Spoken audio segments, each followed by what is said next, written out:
Peningkatan kasus COVID-19 menyebabkan diberlakukannya pembatasan aktivitas di sejumlah sektor.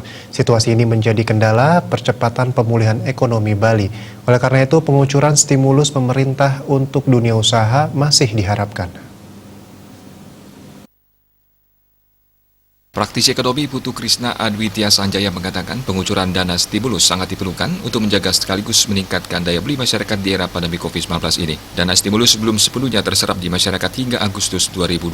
Jadi secara prosedural maupun administratif, dana stimulus perlu dipermudah agar rasio penggelontoran dana stimulus bisa tersalurkan lebih tinggi. Selain stimulus kepada masyarakat, langkah yang sangat perlu dilakukan adalah mempertahankan dan meningkatkan kembali kualitas dan kuantitas stimulus untuk pelaku usaha kecil, mikro, dan menengah UMKM. Hampir 98% pelaku usaha di Indonesia adalah pelaku usaha UMKM yang sangat terdampak dari pandemi COVID-19 ini. Krisna pun berharap restrukturisasi dan relaksasi kredit maupun fiskal juga perlu disempurnakan kembali teknisnya. Perkuat skup usaha dengan pemanfaatan teknologi informasi atau digitalisasi. Hal yang tidak kalah penting perlu dirancang beberapa regulasi yang terkait dengan kemudahan untuk melakukan usaha dan juga investasi baik untuk sektor domestik maupun internasional. Di masa pandemi ini, hal yang mutlak dilakukan adalah tetap menjaga daya beli atau konsumsi dan juga investasi sebagai pilar penggerak pertumbuhan ekonomi agar tidak terjun bebas. Sementara terkait ancaman resesi ekonomi diprediksi akan terjadi di dalam negeri, Krisna Adwitya Sanjaya menyatakan segala kemungkinan pasti ada, sehingga perlu upaya untuk meminimalkan agar pertumbuhan ekonomi tidak terperosok lebih jauh. Kuncinya dua, yakni meningkatkan daya beli masyarakat dan memperkuat investasi domestik, karena dua indikator tersebut merupakan salah satu pilar penyangga pertumbuhan ekonomi Indonesia.